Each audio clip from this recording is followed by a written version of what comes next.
Okay, we're going to start today our first chapter. It's entirely introduction to software engineering. So we will get to understand why this name was actually made and what does it mean to have a software separate, engineering separate, and then both of them together. So that's going to be our agenda for today. We will discuss software engineering, frameworks, rules, attributes, software classes, costs, and challenges. All right, so before we get started, and just by seeing this word here on top, and especially that it's part of this course and a title, what comes to your mind when you first hear the word software? Please. Something not physical. Something not physical, okay, nice. Applications. Applications, well done. Okay, what else? Please. What I said, the digital aspect of computer science. Nice, okay, that's a very good point. Any of you try to explore the difference between software engineering and computer science before you join? Okay, computer science is more theoretical. Okay, anything else? Any difference you notice? Computer engineering has to do with the hardware. Okay, that's so true, yeah. What else? Did you say computer science or computer engineering? I meant computer science, but it's okay. Also, computer engineering is also one aspect that involves hardware. Yes? Software engineering is the implementation of computer science. Nice, very good. Well, computer science is all-encompassing, and software engineering focuses on designing systems Cool. for applications and any other thing. Very good, yes. We have more math subjects because we are under the engineering department. Absolutely, yes, so true. You know, software engineering is the major that has the least number of math courses compared to others. Yeah. I mean, you're lucky to have this, but yeah, at a certain point you'll feel like, why I'm taking this? Anyway, so yes, software is something, as you mentioned, it's not something that we can touch, but it's something that we can interact with. Now imagine any sort of device, whether your laptops or your phones, running without any applications. How would that be useful? So software don't actually only work on an application level. You can think of a whole operating system as a software, right? So imagine Windows, imagine Macintosh, imagine Linux. All these operating systems are the brain behind how these applications actually work and interact with you as a user. So software is something very important in our daily life. Let me just stop and ask you, what kind of applications do you use on a daily basis? Things that are very vital. Yeah. TikTok. Hmm? TikTok. Snapchat. TikTok, okay, Snapchat. What else? WhatsApp. WhatsApp, okay, so these are communication sort of applications. Well done. Okay, what else? Email. Email, very good. Yeah. Anyone use PowerPoint, internet, browser? All of these, right? So these are entirely applications that we do use, and it facilitates our own daily life. Okay, so let us look more into how to define this properly. So in that first part of our chapter, you will just be subject to lots of terminologies just to get to use these later on whenever we need. So software in general, looking into any developed nation, you will see that it's completely relying on software as a concept. And here we're talking about systems that not only control how people are entertained, no, also how people are running their own business life. So you will see software now is part of education, is part of healthcare, is part of any possible ecosystem that you might see around you. So in general, to define a software, we can say it's a set of instructions, right? And these are manipulated, and you will now talk about two main things. We talk about inputs, we talk about outputs, and there's that stage in between, we call it processing, right? So have you heard about machine languages before? Okay, so Java is what? You were introduced to Java before. What is that? High-level language. And how different is a high-level language from a machine language? Machine language is just binary. It's just? Binary. Binary, zeros and ones. Imagine writing instructions completely in zeros and ones. Will that be efficient to you as a user? So high-level language came in to replace that complex level of interacting with the machine side. And whatever sort of translation from this language to the other one happens internally without you interact or see what's happening, right? So in general, these come to be the set of instructions that you pass to this device to think, process, manipulate, and send you back your data. Okay, so these programs that we look into could be written in multiple programming languages. Let's give examples. What kind of languages you dealt with so far? Java and Python, right?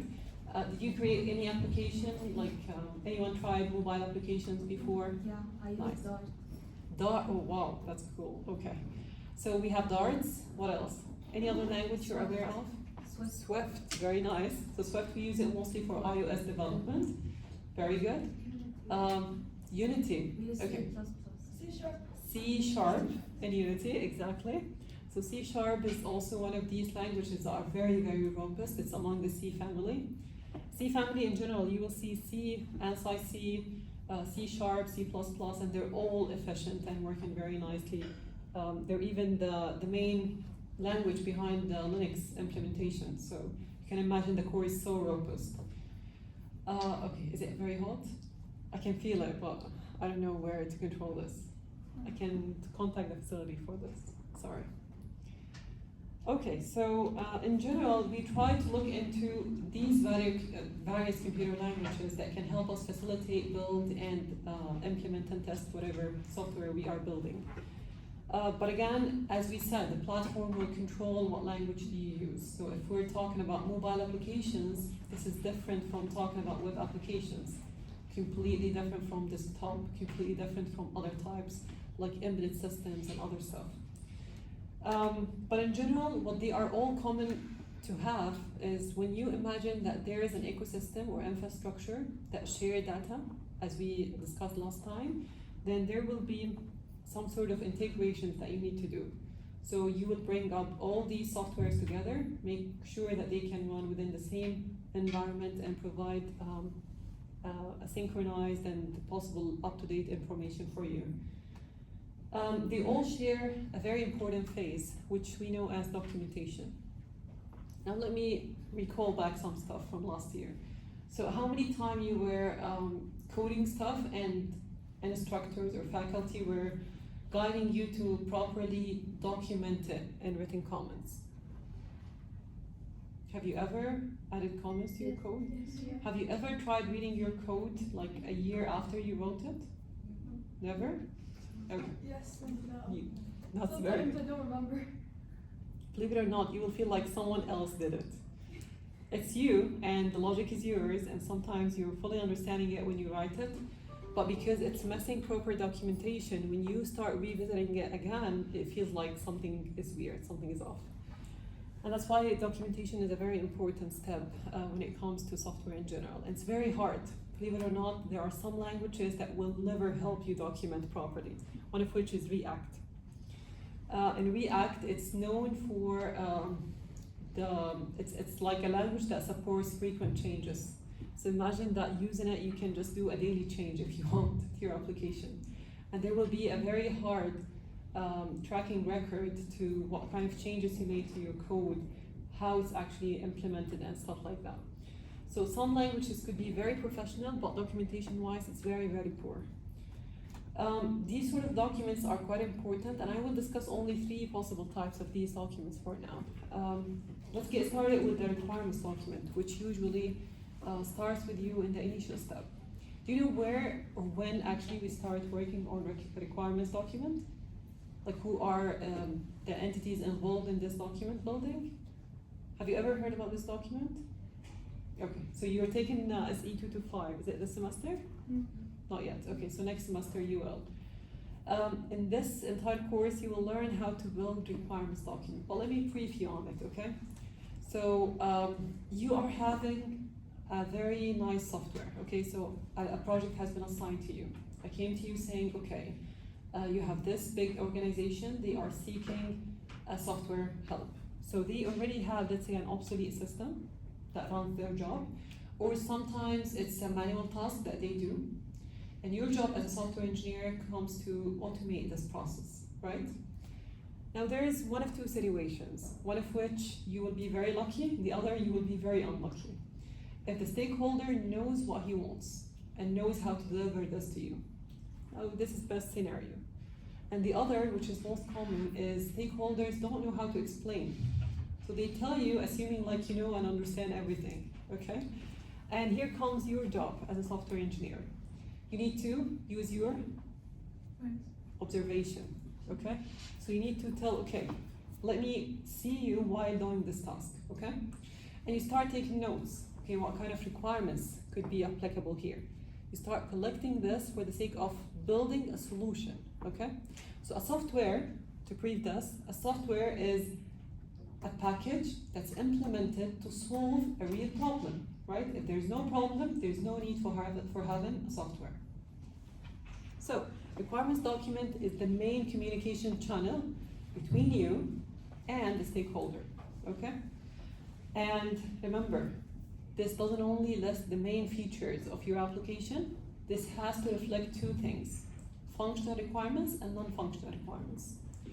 So what are the functional requirements? When I say, for example, my application needs to show me a transcript of the student. Now this is a feature, right? When I say that the application needs to calculate the accumulative the accumulative GPA for the student, right? And so on. These are features. Now, what are the non-functional requirements? Any example? Okay, you're close. So we don't ask ourselves what, okay? We ask how. Okay, so I want this task to be implemented, but how long will it take? So response time, this is non-functional, right? When we talk about security, how secured? Again, this is non-functional.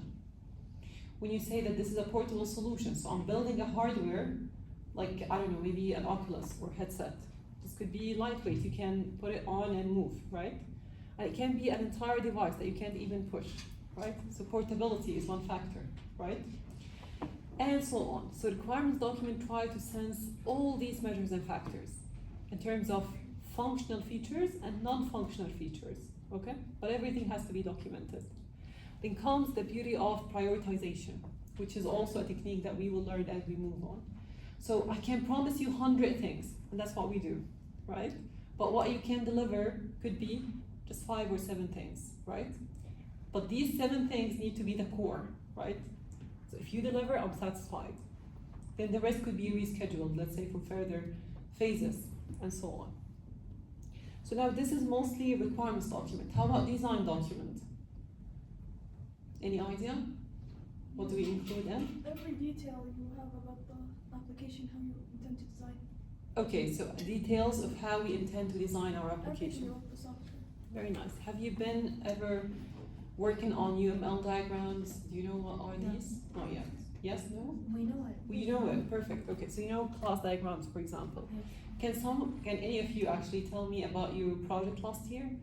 Like the one you did in SE120? It was about the pharmacy. Pharmacy? Yeah, a pharmacy Nice. project, like the system for the pharmacy. Okay, very And good. we were given the UML diagram for the project. And we Nice. worked on it. So you were given this? Yeah, yeah. Nice. Did it make your life easy? Yeah, so much. Very nice. Imagine that you are planning the whole project without having this. You'll have to think about it, right? And it might not follow a standard. So it might be a solution provided at your side which is different from someone else, right? So this comes to be a contract, an agreement, right? Between you as a designer and The customer. the stakeholder and The user, the client, what? the user, No, who comes next? the client, No, client part of the stakeholder. user, No, user at the very end. engineer, Huh? Which engineer? program. The programmers. Who said this? Yes, yes, excellent, thank you. So that's now the contract, the agreement between both sides, okay? What we promise, we deliver. So design document will brief you on too many aspects. For example, how these classes will be structured, right? So for example, you said you're having pharmacy. Yeah. Can you tell me just some classes of Yeah, what you it use? was, one of them was, Medicine. Medicine? yeah, and the alternative checker, it was, Okay, And- perfect. yeah, have the class for the employees. yeah, for the Nice. employees. Prescription. For Prescription, customers. well done, okay. So now this makes it very logical to you, right? Yes. So you will see, okay, why do I need this class? Because it serves a specific purpose or it does a specific task. And of course, it makes it also very visible for you to know what attributes, what kind of variables you will keep track of inside. But this is not everything. You also are capable of seeing the relation between these classes. So you will know how to implement this as inheritance, association, and so on. And the nice part also is how will we store these data, right? So I'm keeping track of student record, like your name, your age, your GPA, your, I don't know, any possible record. And where do I collect this data from? And how would I save it, right? It's something that I need to think about as an engineer. So here comes our rule.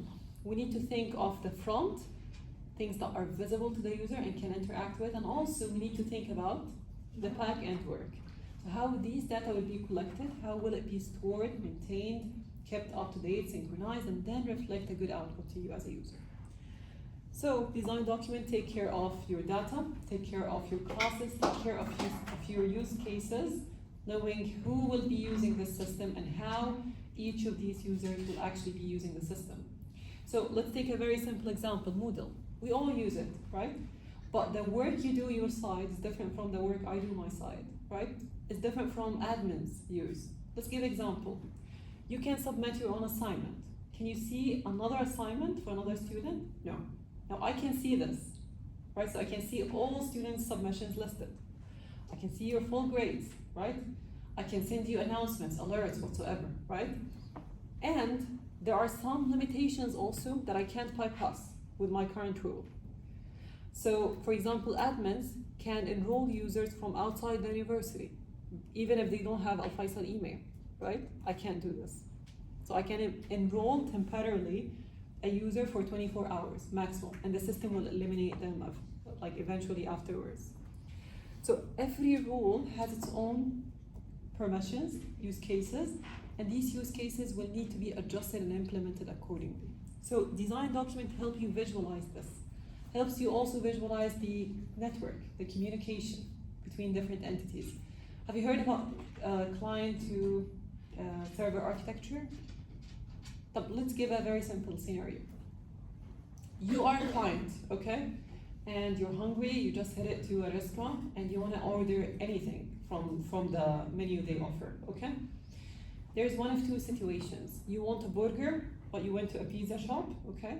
You ask for a burger, and this doesn't match what they offer. Or you request a pizza, you went to a pizza shop, and you got, right?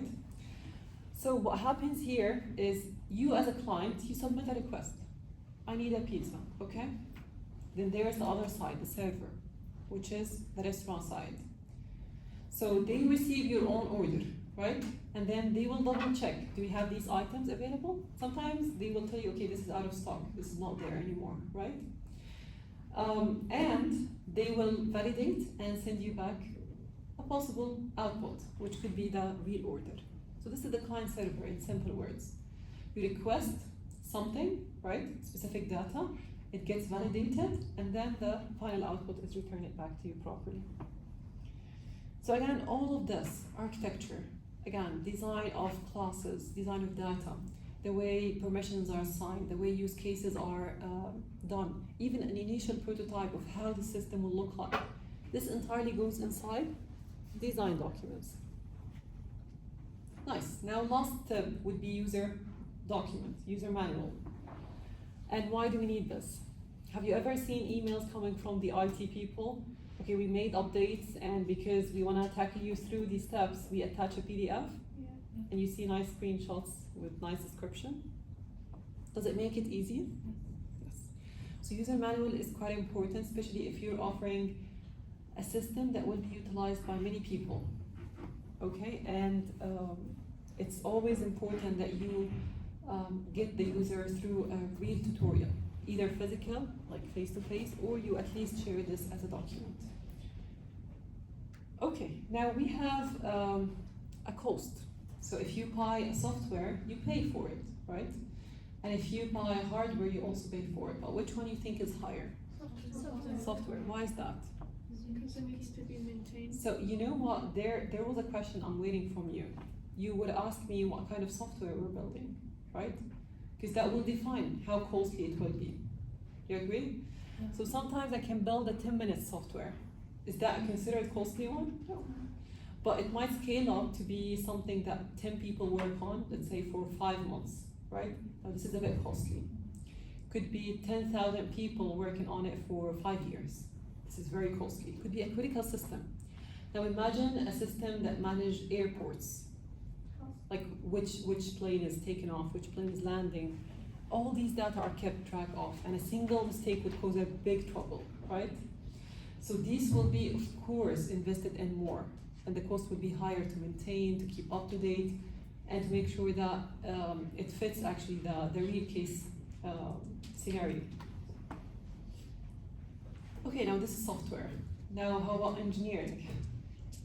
Engineering is broader aspect, okay? Let's agree.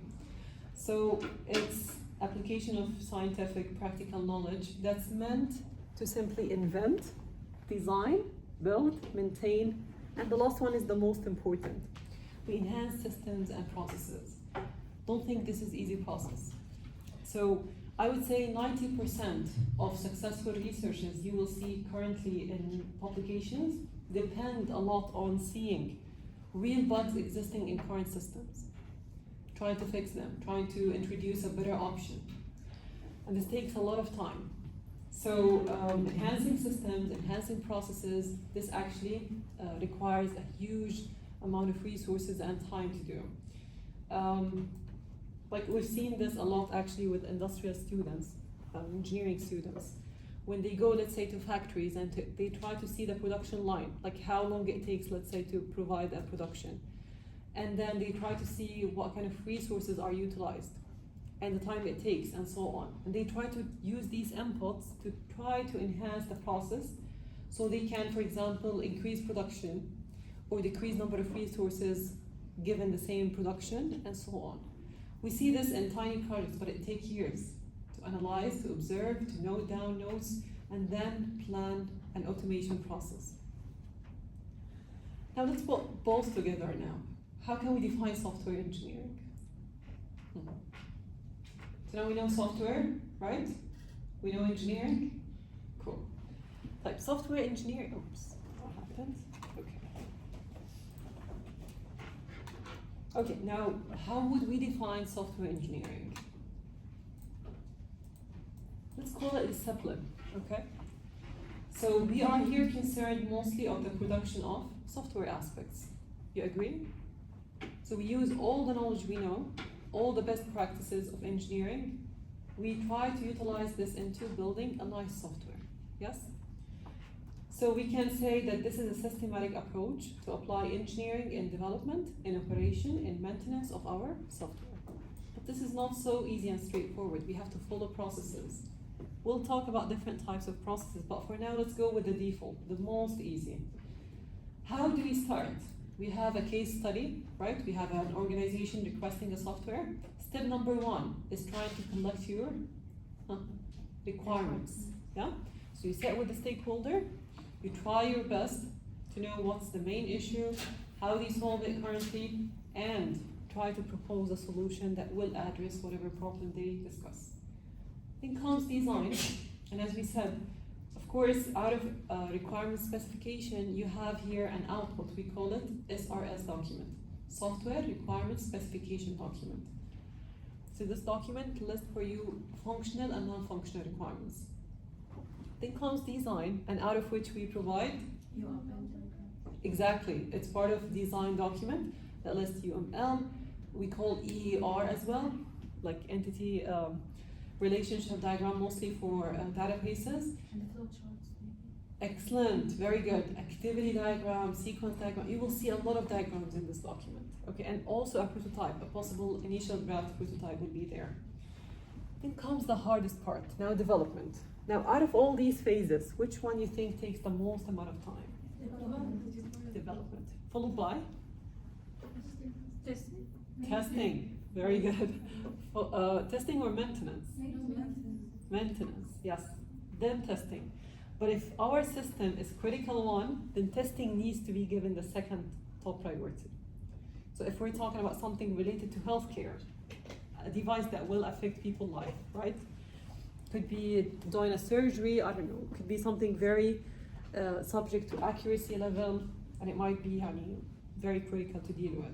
It can be something related to airports, like imagine an airplane that's not tested and you are inside. Will you trust being there? No, so it has to be well tested. All right, so critical system will require a better amount of time also on that phase. But in general, the order is usually development, maintenance, testing. Requirements design, I would say, almost same amount of time. But again, it depends on how stakeholders are capable of delivering their own needs to you. If you face a trouble with this, then the requirements might take even longer with you to collect these data. So in general, we can say that there are lots of phases that software engineering as a package include. Let me start with this one here, planning. So we never start anything without planning, right? And part of that planning, as we said, is meeting people, getting to know them, what kind of solutions, observation, analysis, this happens here, right? So the analysis will help you in two aspects. Either analyze the current process and how to improve it, or analyze your own solution and suggest fixes. Okay. We also have development and implementation. So who can tell me how development is different from implementation, is different from programming? These three. Any idea? Okay. But let's imagine I'm only having a system that has a software side. So I'm only developing its own code. We call this development, okay? Now, to call yourself a programmer, it might be the case that you develop in multiple platforms, right? So I can be aware of multiple languages and I use my knowledge in these languages to implement any sort of software. Okay, so we call this programming. But implementation is usually used when we have a hardware aspect. So imagine, for example, a circuit, like what you will see later in Arduino kits with the IoT or embedded systems. So when you put these things together, like software and hardware, we call this implementation. Okay, of course, design is self-telling. We just design a prototype. We see how these systems would be designed. So in terms of, again, these diagrams we mentioned, in addition, of course, to initial design guidelines that we can agree on initially before we start the implementation. Like what? For example, I'm building something for Faisal University, okay? I need to stick to their own logo, their own theme, right? So I might be picky to choose only blue shades as colors, right? This is a design guideline. In your design document, sometimes you need to even list the exact shades of these colors to be used. So later when implementation team take in your document, they will know how to implement. They will not do anything that violates these guidelines. And of course, testing is quite important. As we said, we go over a lot of use cases that might be relevant to different use cases that we listed in our functional requirements. Then validation and verification, which will never end. Every step in these phases will require validation and verification. And every time you feel like there's no satisfaction that's yet met, you will need to reiterate as you reach a good level or ground of truth.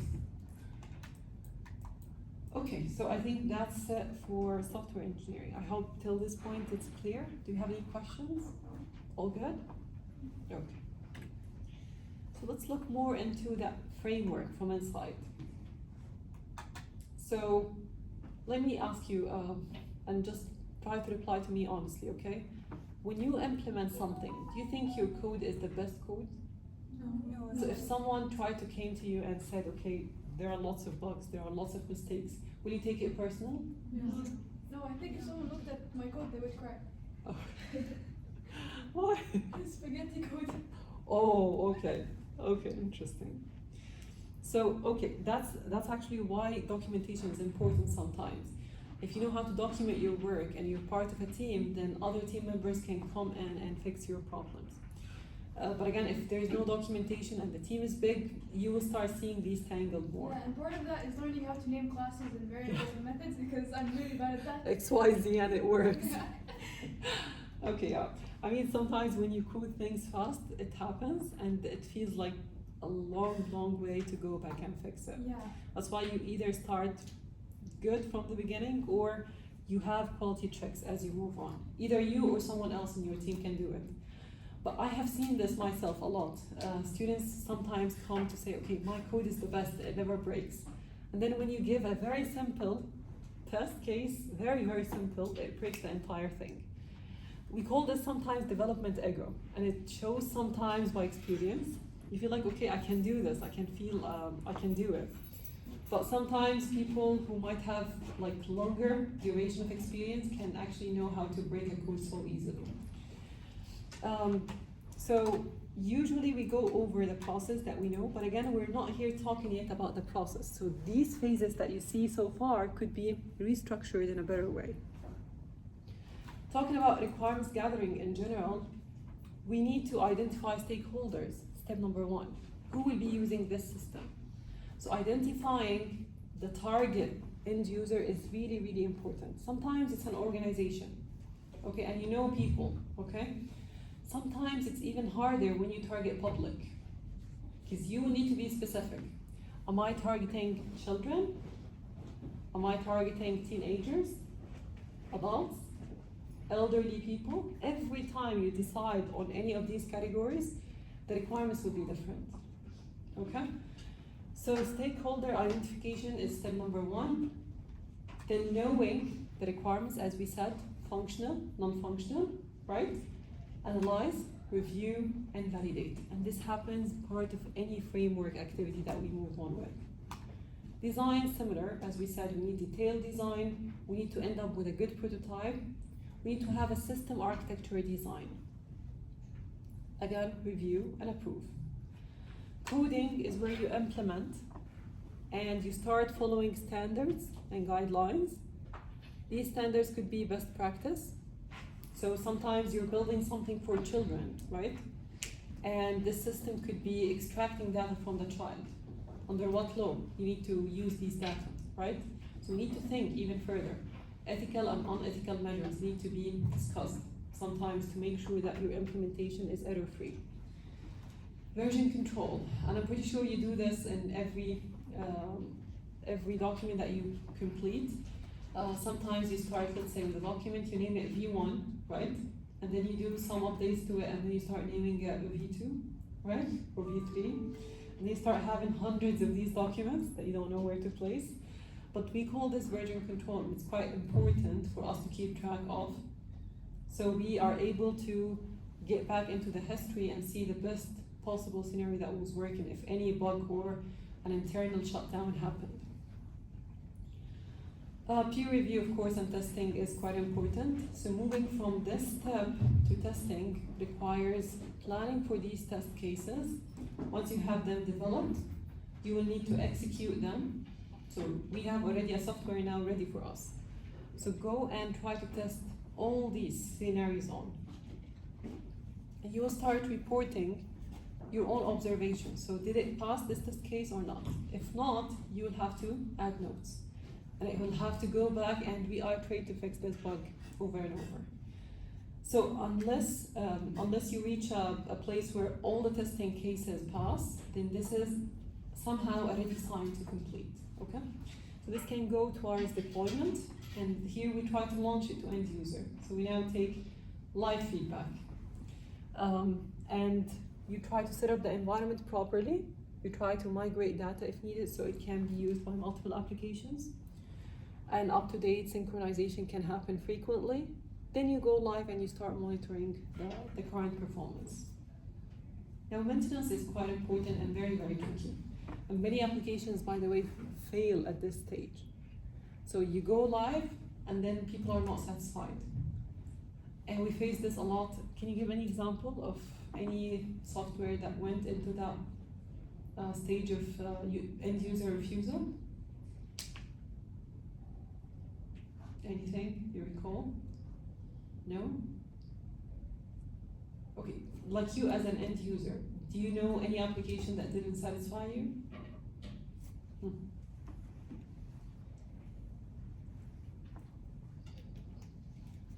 Are you happy about banner system? Yeah. You're happy about Moodle? Everything? Yeah. Can you make a Signal app when this was done to replace WhatsApp? Not really. Nice, nice, very good. That's one case. Can you raise your voice? The Signal app when it was done to replace WhatsApp was a case of a Very good, okay. So sometimes communication applications are not the best to use. You keep on prioritizing your own preferences. You feel like one application would be better than the other, right?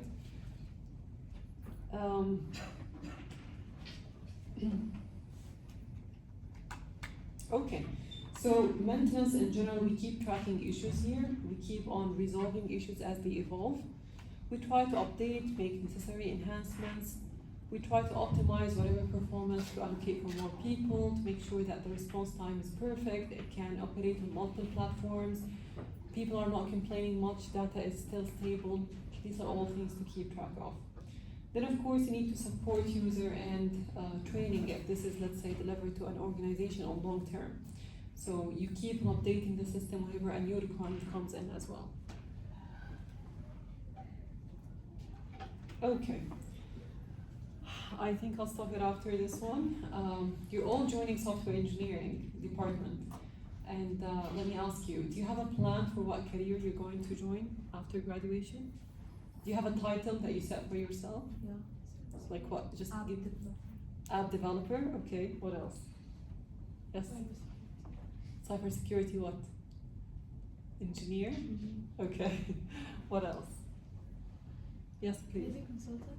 Consultant, very good. Okay, what else? Either the game shop or like somewhere in Lockheed and Martin. Okay, so game developer or what? Or Lockheed and Martin. Oh, that's beautiful. Okay, amazing. Yes, please. And maybe also data science. Again? Data science engineering, I guess. Data engineering. Okay, that's beautiful. Data scientist or data engineer is very good. Any other suggestion?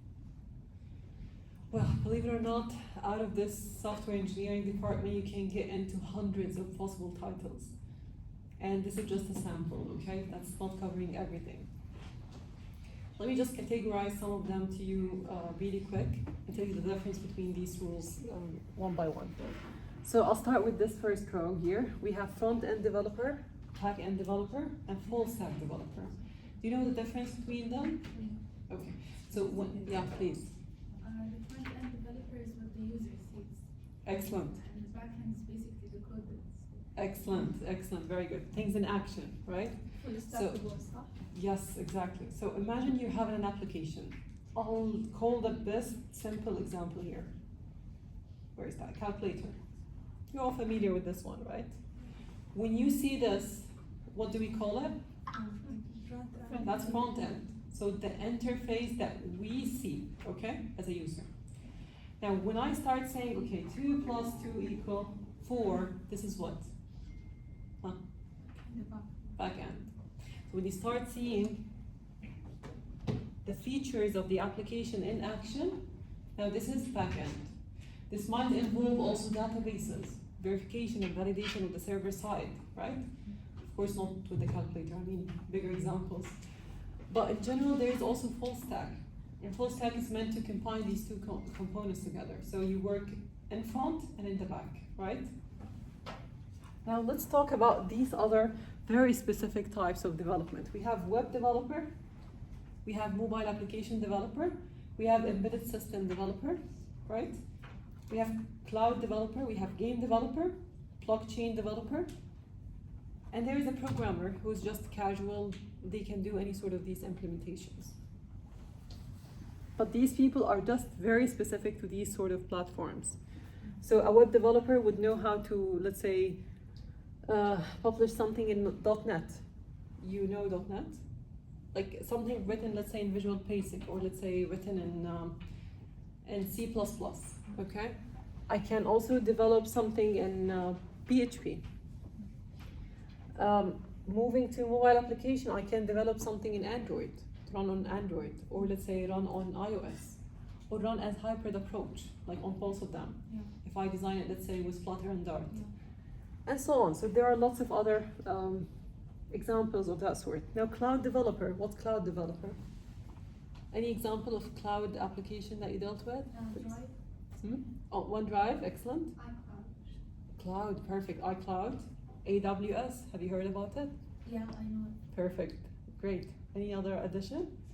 So how would you implement solutions that will be connected to other people applications that will require, let's say, online mode? So cloud developer is very important stage of many applications. Game developer, of course, as you mentioned, like using game engines like Unity, Unreal Engine, Roblox, and other stuff. Blockchain developer as well, knowing how to create a centralized sort of applications that could be utilized and connected to other services. And of course, we have other types of engineers. So people who are working with embedded systems, right? So things that are hardware-based or physical. So imagine, for example, a smart healthcare system. We have lots of machines. And these machines are operated, maintained by people, right? So these machines will require engineers for people to, like fix, track, update, and so on. And this would require special knowledge of coding. Data engineers. Now, my question to you, see this, data engineer, data scientist, data analyst, these three titles. Can you differentiate between them? Let's start one by one. Who is a data engineer? Please. I guess sorting data or being able to like problem solve using data and put it in specific groups. Okay. So when we say data engineer, mostly we're talking about management level. They are not people who work with their hands lots of time. No, they are people who observe their teams, they guide them, and they manage how the process goes. But the people who work actually by hand are usually the scientists and the analysts. And the data analyst will start the job. So data analysts, people who are collecting data, and they will start analyzing to see what observations they come up with, okay? So for example, I don't know, maybe during COVID time, do you remember when they used to report things on daily basis, like how many cases newly admitted and so on? Why is that? To keep updated. So for example, today was 10, tomorrow was 20, after tomorrow became 30, then there's an increase. This is alerting, right? But if the case was 10, 15, 7, then okay, we can say that this is not a huge critical thing, right? So keeping track of data and how they move and change is quite important, and data analyst people will keep track of this. Now, data scientists are the smartest people. They know the problem from data analysts, right? And they start working on it. So knowing this, why don't we develop, let's say, machine learning algorithms, models that can help us have, let's say, a future vision, fix things, broadcast, and so on, right? So data science people will be responsible for creating solutions that are based on the analysis of other people. Database admins, and these people are very important in our life. So we discussed already the model case, right? And we know that every rule, let's say, will have its own set of permissions. So you can, for example, upload something, you can check your grades, what else? You can read, let's say, an email, you can view mostly, okay? But for me, I can have, let's say, other set of permissions and rules that are higher. And same for admins, they are given higher permissions. Who allow people to get these permissions? It's that guy here. He's the main controller, okay? So he tells, okay, who will view what? Sometimes I can see who are the students, let's say, assigned to that advisor currently, okay? But I don't need to know more details about you. I don't need to know your accumulative. Sorry. I don't need to know your accumulative, let's say, GPA. Sorry. I don't need to know what is the salary of this employee, right? So I don't need to know these information. It could be kept in pack and tables. But at the very end, I could be generating views that only extract data of interest for these people to see, right? So that's what actually database admins will control. They will control permissions, rules, the set of data that are accessible by each of these user groups or user rules. User experience designer, of course, UX designers. I mean, these are the people who work on making your experience better as a user. So they see what kind of feedback you provided, how can they make the system more friendly, more usable, faster. They just look into these aspects. IT consultant. So consultant people are best advisors. They can guide, they can help, they can enhance, they can improve, right? What else? Machine learning engineers, of course, they develop algorithms related to machine learning. Could be image processing based, could be analyzing. What is a QA engineer? That's a quality assurance engineer, and that's a very important person as well. For example, in our department, software engineering, we do have a quality assurance sub-department, subcommittee we call it. I used to lead it, and then currently I'm the vice chair of that quality assurance one. So what we do end of every semester, for example, is we go through the submissions of all other faculty members. So we do review what they had, what they submitted, if they have any mistake, let's say, in calculating grades, in, for example, if they missed any file, okay, if they submitted wrong files and so on. That's something we do on semester pace. Then every 4 years, we need to report this entirely for external accreditation entities. For example, this year I'm not sure if you know, but we have APIT accreditation renewal this year. So we are working to have a visit actually by APIT group in October, and we should be reporting the entire process over the past 4 years for them. So it's a huge amount of data that we keep track of, we keep on fixing, and we try our best to adjust whatever mistakes very early. So quality assurance engineer is an important person to check on the quality of your code, to check on the quality of design, to check on the quality of testing. And this person could still be subdivided based on which rule he's actually working on. Security engineer, of course, he's interested more of security aspects. I have to stop. Okay. Development operation engineer as well. They keep looking into the different operations that could be embedded within the system to enhance its quality, like to make the system more functional and better every time. I think I addressed most of these. Again, these are written briefly for you here as side notes. I will stop it here today and resume this next time, but I want to hear from you if you have any questions.